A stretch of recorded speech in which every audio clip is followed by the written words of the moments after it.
오늘 주시는 하나님의 말씀은 신명기 16장입니다. 신명기 16장 보겠습니다. 9절에서 17절입니다.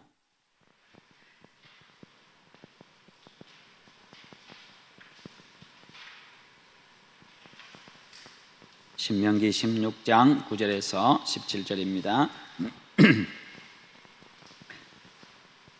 일곱 줄을 셀지니 곡식에 나설 되는 첫날부터 일곱 줄을 세어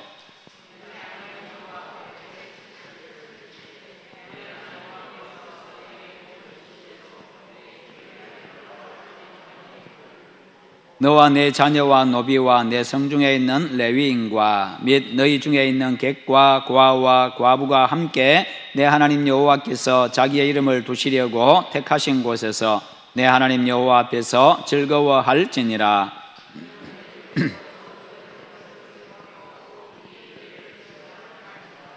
너희 타작마당과 포도주 틀에 소출을 거두어 드린 후에 이래 동안 초막절을 지킬 것이요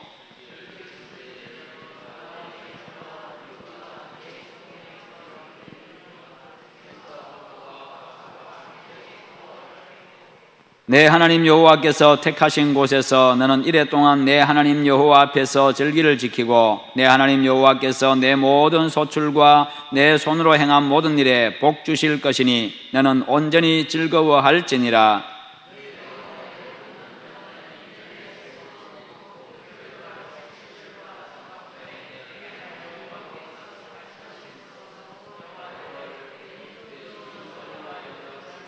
함께 봅니다. 각 사람이 내 하나님 여호와께서 주신 복을 따라 그 힘대로 드릴지니라. 아멘. 오늘 말씀의 제목을 같이 한번 읽어보겠습니다. 감사가 인격과 성품이 되게 하라. 아멘.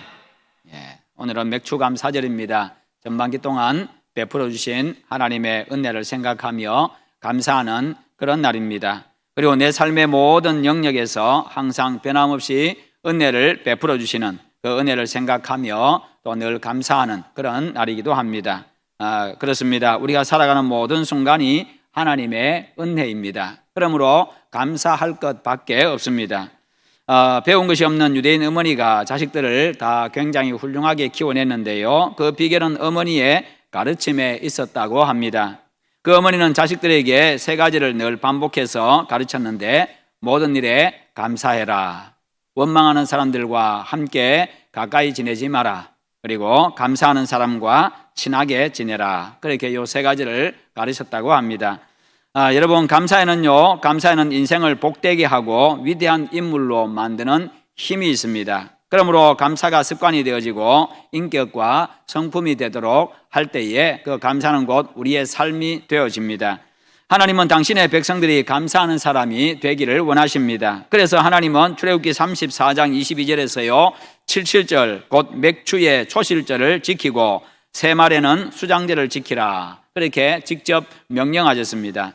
77절은 맥추감사절이고요, 수장절은 추수감사절입니다. 맥추감사절은 1월부터 6월까지의 반년을 감사하는 그런 절기이고, 추수감사절은 한 해의 전부를 감사하는 절기입니다. 출애굽기 23장 16절에 보면 맥추절을 지키라, 이는 내가 수고하여 밭에 뿌린 것에 첫 열매를 거둠이니라, 이렇게 말씀하고 있습니다.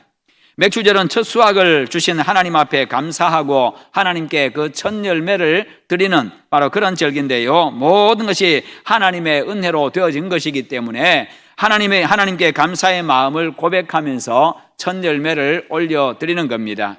첫 열매를 드린다고 하는 것은 그 의미는요, 모든 것이 다 하나님의 것입니다 라는 바로 그런 고백이 들어있고요, 그리고 가장 좋은 것을 드린다는 그런 의미가 들어있고, 전부를 드린다는 그런 의미를 가지고 있습니다. 뿐만 아니라 그러기에 하나님을 최고로 여긴다는 겁니다. 하나님 제일주의, 하나님을 최고로 여기는 바로 그와 같은 의미가 있습니다. 그러면 하나님이 왜 감사절기를 만드시고 우리에게 지키라고 명하셨습니까? 그것은 감사하는 인생에 하나님이 복 주시기 때문입니다. 하나님을 최우선순위에 두고 하나님 중심으로 사는 자의 인생에 하나님은요 풍성한 복을 베풀어 주십니다. 이런 이야기가 있습니다. 시제가 사냥을 나가려고 하는데 날씨가 좋지를 않았습니다. 그래서 기분이 몹시 언짢아 가지고 모든 부하들에게 명령합니다. 저 고약한 하늘을 향해서 화살을 쏘아라, 활을 쏘아라, 그렇게 합니다. 그 명령에 따라서 부하들은요 하늘을 향해서 활을 쏘았고, 그들이 쏜 화살은 결국 자신들의 머리에 떨어져서 많은 부하들이 죽거나 다쳤습니다. 그렇습니다. 감사하지 못하는 마음, 원망하는 마음, 불평하는 마음은 하나님께 활을 쏘는 것과도 같습니다. 우리는 매일 하나님의 은총 가운데 살아가기 때문입니다. 맑은 날도 우리에게 하나님의 은총이요, 흐린 날도 우리에게 하나님이 베풀어 주시는 은총입니다. 바람이 부는 날도, 잔잔한 날도, 파도가 치는 날도 다 하나님께서 우리에게 베풀어 주시는 은총입니다. 왜냐하면 세상에는 바로 그것이 다 필요하기 때문입니다. 우리의 인생에도 그것이 다 필요하기 때문이고, 세상에 돌아가는데도 그것들이 다 필요하기 때문입니다. 그렇습니다. 그렇게 쏘아올린 화살은 결국 자신의 머리와 심장에 떨어지고 자신이 죽고 맙니다. 여러분, 감사는요 사람을 살리고 복되게 하지만 불평은요 우리를 망하게 하고 결국은 죽게 만듭니다. 우리의 영이 죽습니다. 우리의 삶이 죽습니다. 팍팍해집니다. 감사하는 인생만이 복 있는 인생이 됨을 알고 범사에 감사하시기를 바랍니다. 내가 살아 숨쉬는 그 모든 순간들이 바로 우리에게는 감사의 순간들입니다. 감사가 여러분의 습관이 되고 인격이 되고 성품이 되기를 축원합니다. 아무리 사람들은요 아무리 크고 귀한 것이라 할지라도요 쉽게 잊어버리고 맙니다. 그런 우리들의 특성을요 하나님께서 너무나도 잘 아시기 때문에 절기를 정해가지고 지키게 하셨습니다. 하나님의 은혜를 기억하며 감사하며 우리로 하여금 그렇게 살게 하신 것이지요. 우리가 절기를 통해 가지고 하나님의 은혜를 기억하고 감사의 삶을 살아가면 하나님은 우리의 삶에 더 풍성한 은혜를 베풀어 주십니다. 복을 베풀어 주십니다. 감사라는 이 헬라어 단어는요 은혜라는 말에서 나온 말입니다. 은혜라는 말에서 감사의 단어가 나온 겁니다. 그러니까요 감사는 바로 하나님의 은혜를 안다는 고백입니다. 내가 하나님의 은혜를 알고 있습니다. 그렇지요. 부모님 감사합니다. 아버님 감사합니다. 어머님 감사합니다. 선생님 감사합니다. 그렇게 할 때는 왜 그런 말 합니까? 그 속에는 내가 은혜를 알고 있습니다. 그동안 받은 사랑을 알고 있고 은혜를 알고 있습니다. 그런 의미지요. 그래서 감사는요 은혜를 아는 사람만이 할 수가 있는 겁니다. 하나님은 12절에서 애굽의 종살이에서 해방시키신 하나님의 은혜를 기억하고 하나님이 정하신 절기의 규례를 지키라 그렇게 명하셨습니다. 감사는 은혜를 알고 기억하는 데서 나오기 때문입니다. 그래서 우리는 하루를 살아가면서 그 하루 속에서 오늘 받은 은혜를 내가 생각하는 것이 중요합니다. 다시 한 번 더 돌아보는 것이 중요합니다. 그럴 때에 매일 우리는 감사의 무릎을 꿇고 감사의 기도를 올리고 또 잠자리에 들 수가 있고 또 아침에 일어났을 때도 주여 감사합니다 그러면서 일어날 수 있고요. 그렇게 하루를 시작할 수가 있는 겁니다. 죄와 죽음의 종에서 해방시켜가지고 자녀 삼으신 그 하나님의 구원의 은혜와 지금까지 베풀어 주신 은혜를 기억하고 마음을 다해서 감사하는 그런 여러분 되시기를 축원합니다. 그래서 하나님께서는 이스라엘 백성들을 구원하신 애굽에서 구원하신 그 은혜, 그리고 광야의 생활 가운데서 늘 함께 하시며 필요한 것을 공급해 주시고 지켜주시고 인도해 주신 그 하나님의 은혜를 다 기억하라는 겁니다. 그래서 가나안 땅에 들어가거든 그렇게 지키라고 한 것이죠. 그래서 가나안에 들어가서요 그들이 농사 지어가지고 그 첫 열매를 하나님 앞에 올려드리면서 맥추절을 지킨 겁니다. 그리고 한 해의 마지막에 또 마지막 농사를 지어가지고 또 그렇게 하면서 수장절, 맥추감사절을 지키며 한 해의 은혜를 또 돌아보며 감사하고 그렇게 늘 하나님 생각하고 하나님의 은혜를 기억하고 하나님 중심으로 그렇게 살아야 된다는 것이죠. 그래야 복 받기 때문에. 여러분, 감사는 햇빛과도 같습니다. 그래서 어둠을 정복합니다. 사람의 마음과 세상을 따뜻하게 만들어줍니다. 감사는요 소망을 줍니다. 회복시켜 줍니다. 생명을 줍니다. 삶의 생기를 불어넣어 줍니다. 성장하게 만들어 줍니다. 성숙하게 만들어 줍니다. 감사 속에는요 바로 이렇게 이와 같은 놀라운 능력들이 있습니다. 그러므로 하나님께 대한 우리의 감사는요 내 인생의 어두움을 걷어냅니다. 내 인생을 환하게 밝혀줍니다. 감사는 하나님의 은혜의 물줄기를요 내 인생 안으로 끌어들이게 됩니다. 또한 감사는 가뭄의 단비와도 같아서 메마른 심령을 촉촉하게 적셔줍니다. 내 영혼을 소생시켜 줍니다. 내 육체에 새 힘을 더해 줍니다. 온갖 더러운 마음과 더러운 마음들을 다 씻어내 줍니다. 하나님은요, 우리에게 심은 대로 거둔다고 하셨지요. 그래서 감사를 많이 심으면 감사할 일들이 더 많이 생기게 됩니다. 그러므로 여러분, 아침에 일어나면 주여 감사합니다. 오늘도 나에게 주신 은혜 감사합니다. 지난밤 지켜주심에 감사합니다. 그러면서 하루 시작하시고요, 또 매 순간마다 하루 또 지나온 것에 대해서 또 감사함으로 하루를 마감하고 또 그렇게 잠자리에 드시고 그렇게 매일매일 그렇게 감사하셔서 매일매일이 감사하는 날들이 되시기를 바랍니다. 여러분, 범사에 감사함으로 모든 그 감사들이 싹이 나고 꽃이 피고 그 열매가 맺어져서 여러분의 인생이 더 아름답고 더 풍성해지기를 축원합니다. 그러면 하나님께서는요, 이 맥추감사절을 어떻게 지키라고 하십니까? 16절에 보면 모든 남자는 이라고 했는데 이 모든 남자라는 말은요, 모든 사람을 의미합니다. 그 당시에 남자는 특히 장년 남자들은 다 사람들을 대표하는 자들이지요. 모든 가족, 모든 백성들이 다 맥추절을 지키라, 다 함께 맥추절을 지키라는 그런 말씀입니다. 그것을 14절에서 구체적으로 표현하고 있습니다. 절기를 지킬 때에는 너와 내 자녀와 노비와 내 성중에 거주하는 레위인과 객과 고아와 과부가 함께 즐거워하되, 이렇게요, 이렇게 모든 사람들이, 이 객들도 함께 이 맥주절을 지키며 하나님 앞에 감사하고, 그러니까 이 세상에 감사하지 않아도 될 사람은 아무도 없다는 겁니다. 세상에요, 하나님의 은혜 받지 않고 사는 사람은 아무도 없다는 겁니다. 객이라 할지라도, 가족을 잃고 혼자 사는 사람이라 할지라도, 슬픈 일을 당한 사람이라 할지라도 모든 사람들이 감사해야 된다는 겁니다.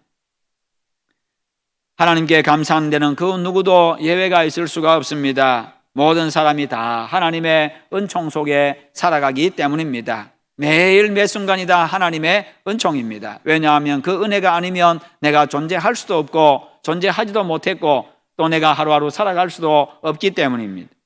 그러므로 맥추감사절을 맞이해서 여러분과 모든 가족과 모든 성도들이 함께 구원의 은혜와 지금까지 베풀어 주신 그 은혜에 감사하시기를 축원합니다. 그럴 때 다가올 추수감사절에는요, 감사할 일들이 여러분의 인생에 더 많아지게 될 줄로 믿습니다. 그것이 바로 하나님이 정해놓으신 법칙입니다. 또한 맥추절은요, 11절에서 즐거운 마음으로 지키라, 그렇게 말씀합니다. 즐거울 수밖에 없죠. 첫 열매를 하나님이 주셨으니, 농사를 지었는데 열매를 주셨으니 즐거울 수밖에 없습니다. 그 농부들의 그 한 해 동안 수고했던 그 땀들, 그리고 그 수고해 가지고 거두는 그 시간들, 얼마나 즐겁고 얼마나 행복한 시간입니까? 얼마나 그 가슴 뿌듯한 시간입니까? 그런데 돌아보니까 다 하나님의 은혜였습니다. 햇빛을 주시고 때를 따라 이른 비와 늦은 비를 주시고요, 그렇게 하셔서 자라게 해주셨습니다. 은혜를 알면 즐겁습니다. 은혜를 알면 당연히 또 감사하게 됩니다. 그래서 감사 예물은 마지 못해서가 아니라 즐거운 마음으로 드리게 되는 겁니다. 10절에 보면 내 하나님 여호와께서 내게 복을 주신 대로 내 힘을 헤아려 자원하는 예물을 드리라, 그렇게 말씀하고 있습니다. 하나님께서 내게 복을 주신 대로, 그러니까 하나님이 나에게 얼마나 큰 은혜를 베풀어 주셨는가, 그것을 돌아보고 그것을 헤아려 보는 게 중요합니다. 그리고 내 힘을 헤아려라, 그렇게 힘을 헤아려 보라라고 말씀합니다. 내 형편이 어떠한지 그것을 정확하게 한번 돌아보라는 것입니다. 그러면서 자원하는 예물을 드리라. 자원하는 예물 스스로 원해서 드리라는 겁니다. 기쁨으로 드리라는 그런 의미지요. 여러분, 감사하지 아니하고 맞지 못해서 하게 되면 하나님께서 그 예물을 받지를 않으십니다. 우리가 또 감사도요, 부모님 앞에 감사할 때도 맞지 못해서 하면 부모의 마음만 괜히 또 서글플 뿐이지요. 그런 것처럼 하나님도 마찬가지입니다. 내가 감사를 알 때에, 은혜를 알 때에 진정으로 감사하게 됩니다.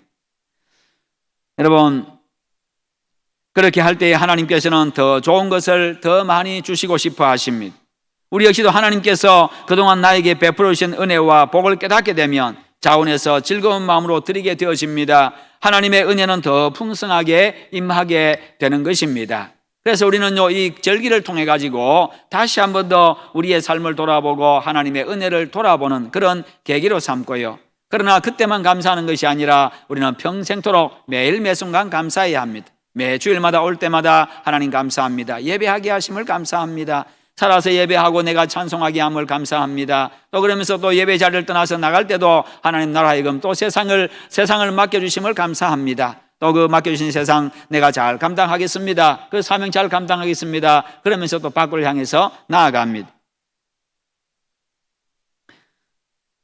여러분, 그리고 17절에 보면 힘대로 하라 그렇게 말씀합니다. 여호와께서 주신 복을 따라 그 힘대로 드릴지니라. 각자의 형편이 다 다르다는 것입니다. 형편에 따라 드리되 최선을 다해서 감사의 예물을 드리라는 겁니다. 또한 16절에 보면 빈손으로 여호와를 뵙지 말라 그렇게 말씀하고 있지요. 옛날에는 임금 앞에 나갈 때에 가장 귀한 예물을 가지고 나아가게 되어 있습니다. 하물며 만왕의 왕이신 하나님 앞에 우리가 빈손으로 나올 수가 없다는 것입니다. 하나님께 드리는 예물은요, 나의 모든 것은 하나님이 주셨습니다. 감사합니다. 모든 게 다 하나님의 은혜입니다. 라는 바로 그와 같은 우리의 마음의 고백입니다. 그런 사람에게 하나님은요, 감사할 조건들이 더 많아지도록 만들어 주십니다. 맥주절을 다른 말로는 초실절이라고 불렀는데요, 이는 처음 익은 열매를 드리는 절기이기 때문입니다. 초실, 처음 열매지요. 잠언 3장 9절부터 10절에 보면요, 내 재물과 내 소산물의 처음 익은 열매로 여호와를 공경하라. 그리하면 내 창고가 가득히 차고 내 포도즙 틀에 새 포도즙이 넘치리라. 그렇게 말씀하셨습니다.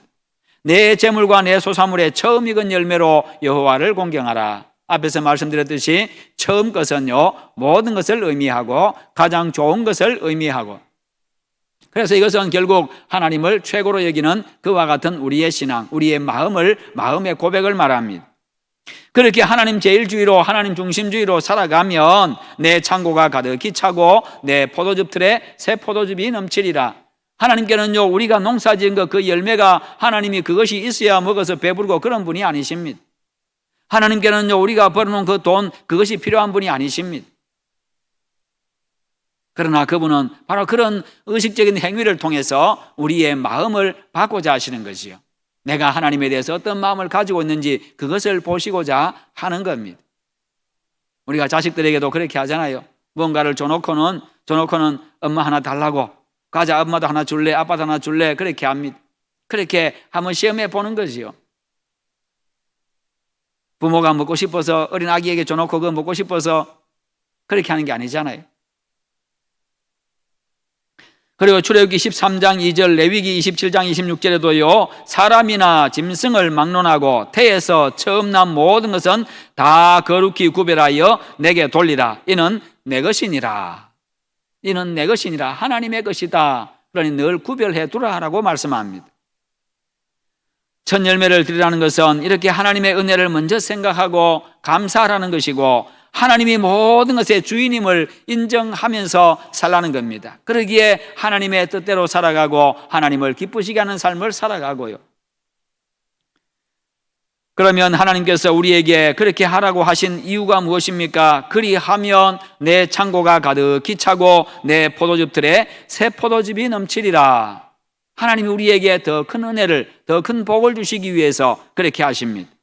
한마디로 우리에게 더 좋은 것 더 많이 주시고 끊임없이 주시기 위함입니다. 내 포도즙 틀에 새 포도즙이 넘치리라. 해마다 농사 지을 때마다 이 포도 농사가 잘 되게 하셔가지고요, 그렇게 또 포도즙이 넘치게 만들어 주시고, 그래서 새 포도즙이라고 이야기합니다. 해마다 새 포도즙이 내 포도즙 틀에 넘치게 해주시겠다. 감사절기를 정하고 지키게 하신 근본적인 이유가 바로 결국 우리를 위해서라는 것입니다. 그러므로 하나님의 은혜에 말로서, 찬양으로서, 물질로서, 다양한 섬김으로서 넉넉하고 즐겁게 감사하는 그런 여러분 되시기를 축원합니다. 무슨 일을 만나든지 감사하는 사람이 부자고요, 복받은 사람입니다. 범사에 감사함은 그 사람의 신앙이 성숙했음을 보여주는 겁니다. 범사에 감사하는 것은요, 복의 통로가 되어지고 복의 근원이 되도록 만들어줍니다. 여러분, 감사는 복받는 연습입니다. 반대로 불평은요, 망하는 연습입니다. 그래서 감사가 넘치면 내 인생에 하나님의 은혜와 복이 넘치는 것입니다. 여러분의 입술에 늘 감사의 말이 달려있기를 바랍니다. 감사의 말이요, 그냥 습관적으로 나올 수 있도록 그렇게 매일매일 감사하십시오. 매 순간 감사하십시오. 우리가 한숨 쉬듯이 주여, 그거는 별로 듣기가 안 좋습니다. 한숨 쉬듯이 주여 하는 거는 그냥 주여 감사합니다, 주님 감사합니다, 감사합니다. 한숨 쉬듯이 주여 하면요, 옆에서 듣는 사람들이 아이고 저 사람 뭐가 그래 근심이 많고, 예수 믿으면 다 저래 근심이 많아지는가, 한숨 쉴 일이 많아지는가 보다, 그렇게 오해하기가 쉽습니다. 여러분, 감사는 그렇습니다. 감사가 넘치면요, 하나님의 은혜가 우리 인생 가운데 넘칩니다. 여러분, 맥주 감사는 지난 반년의 세월을 지켜주신 하나님의 은혜에 감사하는 것입니다. 성도는 하나님으로부터 받은 구원의 은혜와 인도하시고 지키시고 공급해 주신 그 은혜 등에 대해서 기쁜 마음으로 늘 풍성하게 감사해야 합니다. 우리가 하나님께 감사하는 것은 복받을 근원을 마련하는 것입니다. 그래서 매일 감사하면요, 매일 복받을 근원이 생겨나게 되고 매일 하나님 그 셈에서요 복이 솟아나게 되어집니다. 감사할 수 있는 사람은 그 자체로도 이미 복받을 사람입니다. 왜냐하면 감사하는 마음속에 기쁨과 평안과 넉넉함이 있기 때문입니다. 이미 복받은 사람입니다. 감사하지 않는 마음에는요, 불평과 원망이 자리 잡고 있기 때문에 평안도 기쁨도 만족도 넉넉함도 없습니다. 사람들 중에는요, 은혜를 배신으로 갚는 사람이 있고요, 은혜를 모르는 사람이 있고요, 그리고 은혜를 깊이 알고 감사하는 사람이 있습니다. 은혜를 배신으로 갚는 사람, 은혜에 감사할 줄 모르는 사람, 은혜를 깊이 감사하는 사람, 이 세 종류가 있습니다. 영국의 성경 주석가인 매추엘리 목사님은요, 감사를 이렇게 설명했습니다. 감사는 수학에서 더하기와 같아서 모든 것에 감사하면 거기에 하나님의 복이 더해진다. 어떤 일이든지 어디서든지 감사하면 더하기의 복이 주어진다. 그러나 반대로 원망과 불평은 빼기와 같아서 있는 것까지 빼앗기고 없어진다고 했습니다. 예, 그렇습니다. 감사하면 복이 더해지고, 감사하면 복이 더해지고, 그리고 불평하면 복이 사라진다는 것입니다. 감사하는 사람은 점점 더 풍성한 삶을 살아가게 되지만, 원망하고 불평하는 사람들은요, 자꾸만 없어지고 빼앗겨서 결국은 불행하게 살 수밖에 없다는 것입니다. 그렇지요. 늘 감사합니다 그러면서 살아가는 사람과 늘 마음에 불평을 가지고서요, 불만을 가지고 늘 불평하며 사는 사람, 누가 행복한 사람이겠어요? 어떤 인생이 복받은 인생이겠습니까? 오늘날 성도들의 삶에서 감사가 점점 사라져가고 있습니다. 자꾸만 물질 중심주의가 되어가다 보니까요, 돈이 많이 생기면 감사하고, 그러나 그렇지 아니하면 자꾸만 불평하는 그런 마음들이 자꾸 생겨납니다. 감사를 잃어버리면요, 은혜의 물줄기가 막히고 복의 문이 닫히게 됩니다. 아무리 주변의 환경이 그렇다 할지라도 여러분의 마음에는 늘 감사가 넘치는 그런 넉넉한 마음들 되시기를 바랍니다. 우리 속에 그렇게 늘 넉넉한 마음들, 풍성한 마음들이 있어야 합니다. 삶이 힘겹더라 할지라도 주여, 내가 오늘 살아감이 하나님의 은혜입니다. 그 힘겨운 가운데서도 하나님 이것을 통해서 나를 더 단단하게 만들어 주시니 감사합니다. 내 성품이 다듬어져 가게 하심을 감사합니다.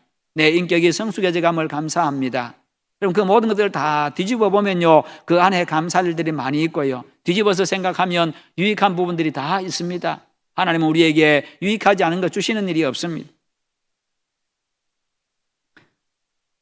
우리가 잘 아는 손양원 목사님은 두 아들이 순교한 다음에 그 다음 주일에 생활비의 2배나 되는 감사헌금을 했다고 합니다. 뭔가 특별한 일이 있을 때만 감사하는 게 아니라 범사가 다 감사의 제목이 되어야 합니다. 손 목사님은 두 아들 그 순교의 제물로 그 친구에 의해서 이 죽임을 당하고 나서 내 아들 미국으로 유학 보내려고 했는데 미국보다 더 좋은 천국 가게 하심을 감사합니다. 아들 하나 바치는 것도 힘든데 둘이나 바치게 하심을 감사합니다. 그러면서 감사했던 그 손 목사님, 여러분, 때로는 일이 안 풀리고 때로는 앞길이 막히고 때로는 내 인생에 구름이 끼고 천둥이 치고 비가 내려도 감사할 때 하나님은 결국 그 모든 것을 통해서 나를 웃게 하시고 결국 감사거리가 되게 하실 것입니다. 그런 사람을 하나님은요, 형통을 쫓아가는 인생이 아니라 형통이 따라오는 인생이 되게 만들어 주십니다. 오늘은 베풀어 주신 지난날의 은혜를 생각하고 하나님 앞에 감사하는 날입니다. 뿐만 아니라 내가 평생 감사하겠습니다 그러면서 우리의 마음으로 또 다짐하고 그렇게 하는 날입니다. 기뻐 뛰고 춤추고 노래하고 하나님께 감사의 마음을 표하고 영광을 돌리는 날입니다. 지난 세월 동안 주셨던 하나님의 은혜와 복을 기억하고 여러분의 마음 깊은 곳에서 우러나오는 마음으로 감사의 고백을 하고 감사의 찬송을 올리고 감사의 예물을 드리는 그런 여러분 되시기를 축원합니다. 감사가 여러분의 습관이 되게 하시고 그것이 나중에 여러분의 성품이 되게 하고 인격이 되게 하고 삶이 되게 하십시오. 그러면 그 감사로 말미암아서 여러분의 인생이 바뀌게 될 것입니다. 감사는 내 인생에 하나님의 은혜와 복을 끌어들이는 물줄기이기 때문입니다. 성도 여러분, 맥주감사절을 맞이해서 내 감사 생활을 다시 한번 돌아보고 하나님의 은혜를 생각하며 마음껏 감사하십시다. 내 삶에 불평 불만이 더 많았는지 감사의 말이 더 많았는지 한번 또 돌아보십시오. 감사가 습관이 되고 성품이 되게 하고 인격이 되게 하고 내 삶이 되게 하십시다. 여러분들 속에서 그래서요 날마다 감사의 마음이 생겨나고 감사의 샘이 솟아나기를 축원합니다. 그런 여러분의 인생 전체에 하나님의 은혜와 복의 물줄기가 끊임없이 흘러 들어가기를 주님의 이름으로 축원합니다. 우리 함께 기도하십시다. 기도하실 때 하나님, 오늘도 우리에게 말씀 주심을 감사합니다. 특별히 맥주감사절을 맞이해서 내 감사의 삶을 돌아보고 더욱더 내가 감사하는 삶을 살아가게 해달라고 기도하십시오. 감사가 내 성품이 되고 인격이 되고 내 삶이 될 수 있도록 그렇게 기도하시기를 바랍니다. 기도하겠습니다. 하나님 아버지 감사합니다. 오늘도 우리에게 말씀 주셔서 감사합니다. 오늘 특별히 맥주감사절을 맞이하여 우리 하나님 앞에 지난날의 또 삶들을 돌아보며 또 감사하게 하심을 감사합니다. 지난날의 모든 삶이 하나님의 은혜였습니다. 모든 순간이 하나님의 은혜였습니다. 아버지 감사합니다. 그 하늘 사실을 기억하며 늘 감사하게 하여 주시옵시고 우리가 받은 그 구원의 은혜를 감사하게 하여 주시옵소서. 우리의 모든 소득들이 또 하나님의 은혜로 말미암은 것임을 기억하며 늘 감사하게 하여 주시옵소서. 하나님 아버지, 그렇게 우리의 감사가 우리의 삶이 되고 습관이 되고 인격이 되도록 은혜를 베풀어 주시옵기를 원합니다. 오 하나님 함께 하시옵소서. 그리함으로 더 풍성한 인생이 되게 하시고 하나님이 복 주시는 인생, 하나님의 은혜의 물줄기가 늘 흘러들어오는 그런 인생이 되게 하시옵소서. 주여 감사합니다. 오 하나님 감사합니다. 예수님의 이름으로 기도하옵나이다.